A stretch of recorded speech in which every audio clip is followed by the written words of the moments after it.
আসসালামু আলাইকুম everyone, welcome to our tasty kitchen. আজকে নিয়ে চলে এলাম কাঁঠালের বিচি ভর্তা। খুবই মজাদার এবং খুবই লোভনীয় একটি রেসিপি। প্রথমে আমি কাঁঠালের বিচির যে সাদা খোসাটা থাকে সেইটাকে ছাড়িয়ে নিয়েছি, নিয়ে খুব ভালোভাবে ধুয়ে নিয়েছি। এখন আমি প্রেসার কুকারের মধ্যে ঢেলে দেবো। সিদ্ধ করার জন্য দিয়ে দেবো পরিমাণ মতন পানি।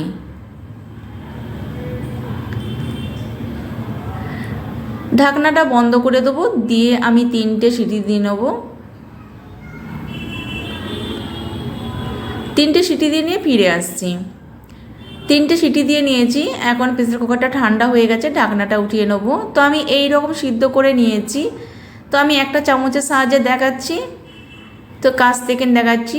খোসাটা ছাড়ালে আপনারা বুঝতেই পারবেন যে কেমন সিদ্ধ করে নিয়েছি। আমি ঠিক এই রকম সিদ্ধ করে নিয়েছি। এখন আমি একটা পাত্রের মধ্যে উঠিয়ে নেব। তো আমি এই পাত্রের মধ্যে উঠিয়ে নিয়েছি। কাঁঠালের বিচির যে লাল খোসাটা আছে সেই লাল খোসাটাকে আমি ছাড়িয়ে নেবো। তো আমি সবগুলো খোসাগুলো ছাড়িয়ে নেবো।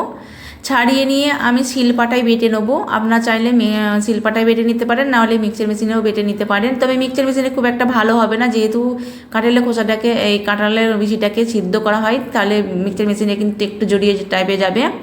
তো আপনারা চেষ্টা করবেন শিলপাটায় বেটে নেওয়ার চেষ্টা করবেন, তাহলে কিন্তু খুব ভালোভাবে মিহি হবে, বাটাটা কিন্তু খুবই ভালোভাবে হবে। আমি সবগুলো ছাড়িয়ে নিয়ে আর শিলপাটায় বেটে নিয়ে ফিরে আসছি। তো আমি ফিরিয়ে নিয়ে চলে এলাম, আর এইরকম একদম মিহি করে বেটে নিয়েছি। এখানে নিয়েছি আধখানা পাতিলেবু, নিয়েছি আধখানা, এই একটা মিডিয়াম সাইজের পেঁয়াজকে তেলে ভেজে নিয়েছি, আমি ভুনা মতন করে নিয়েছি। আর নিয়েছি 2টো শুকনো লঙ্কা, একটা কাঁচা লঙ্কা নিয়েছি। কাঁচা লঙ্কার ভর্তাটা আপনাদের ভাইয়া খাবে, শুকনো লঙ্কার ভর্তাটা আমরা খাবো।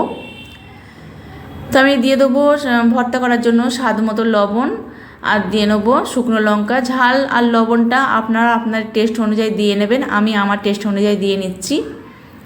লবণের সঙ্গে আর শুকনো লঙ্কার সঙ্গে খুব ভালোভাবে ভর্তাটা করে নেবো। তারপরে নিয়ে নেবো পেঁয়াজ ভুনা বা পেঁয়াজ বেরেস্তা, আপনারা যেটাই বলেন না কি না, আপনারা কী বলেন অবশ্যই আমাকে জানাবেন।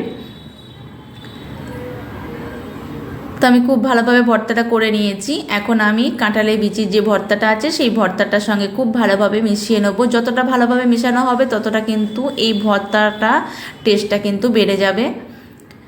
তো চেষ্টা করবেন একটু সময় নিয়ে ভর্তাটা করার চেষ্টা করবেন। আর এই কাঁঠালের ভর্তাটা যে এতটা এখানে কাঁঠালের বিচি ভর্তাটা যে এতটাই মজাদার আর এতটাই যে লোভনীয় হয়, আমি আগে কোনোদিনই জানতাম না, আমি কোনোদিনই খাইনি। তো আমি প্রথমবার খেয়ে তো আমাকে ভীষণভাবে ভালো লেগেছে আর অসাধারণ লেগেছে এই কাঁঠালের বিচি ভর্তা। তো আমার কাছে একদম অমৃত বলে মনে হয়েছে। তো আমার কাছে খুবই ভালো লেগেছে, আশা করি আপনাদের কাছে অনেক ভালো লাগবে। তো আমি এখানে পাতিলেবুর রস দিয়ে নিলাম। আপনারা অবশ্যই চেষ্টা করবেন পাতিলেবুর রসটা দেওয়ার চেষ্টা করবেন। এখানে কিন্তু পাতিলেবুর রসটা স্কিপ করবেন না।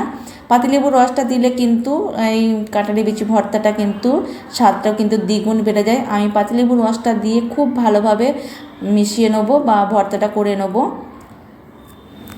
তো এই কাঁঠালের বিচি ভর্তাটা যে সত্যি এতটা যে মজাদার হয় আমি সত্যি কোনো দিনই জানতাম না। তো আমাকে এখন খুবই ভালো লেগেছে। এখন তো আমার মনে হচ্ছে যে বাজার থেকে আর একটা কাঁঠাল কিনে নিয়ে আসি, কাঁঠালের বিচি ভর্তা আর একবার খাবো। খুবই ভালো লেগেছে খেতে, ভীষণভাবে ভালো লেগেছে।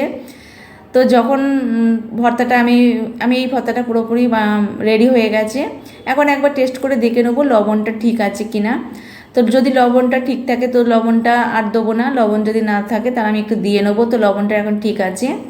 আপনাদের ভাইয়ার জন্য ভর্তাটা বানিয়ে নেবো, কাঁচা লঙ্কার ভর্তাটা, এটা আপনাদের দেখাচ্ছি। তো এতটা সত্যিকারের খুবই ভালো লেগেছে খেতে। আমি ওখানে দিয়ে দিলাম স্বাদ মতো লবণ, দিয়ে নিলাম। দিয়ে কাঁচা লঙ্কার সঙ্গে লবণের সঙ্গে ভর্তাটা প্রথমে বানিয়ে নেবো, তারপরে পেঁয়াজের ব্রেস্তা বা পেঁয়াজ বোনার সঙ্গে ভর্তাটা করে নেবো। আর এতটাই সত্যি খুবই ভালো লাগে এই ভর্তাটা, খুবই ভীষণভাবে ভালো লাগে। আমার তো ভীষণভাবে ভালো লেগেছে বলে আমি বারবার আপনাদের কাছে বলছি, আপনারা কিছু মনে করবেন না, কিন্তু আমাকে খুবই ভালো লেগেছে। আপনারা একবার হলো অন্তত আমার এই রেসিপিটি ফলো করে একবার হলো ট্রাই করে দেখবেন, আশা করি আপনাদের কাছে অনেক ভালো লাগবে। তো আমি পাতিলেবুর রসটা দিয়ে দেবো। পাতিলেবুর রসটা দেওয়ার পরে আমি খুব ভালোভাবে ভর্তাটা বানিয়ে নেবো।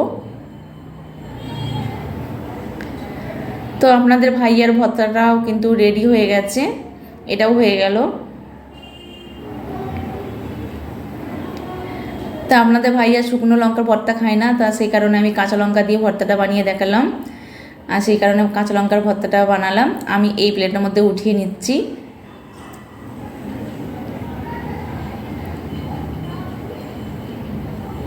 তো সব ভর্তাগুলো আমি করে নিয়েছি। আশা করি আমার এই রেসিপিটি আপনাদের কাছে অনেক ভালো লাগবে। বরাবরের মতন আমি এখানেই শেষ করছি। ভিডিওটা যেখান থেকে নিয়ে দেখছেন অসংখ্য ধন্যবাদ। আবারও নতুন কোনো ভিডিও নিয়ে চলে আসবো। ততক্ষণ আপনারা ভালো থাকবেন, সুস্থ থাকবেন, আর আমাদের সবার জন্য দোয়া করবেন। আল্লাহ হাফেজ।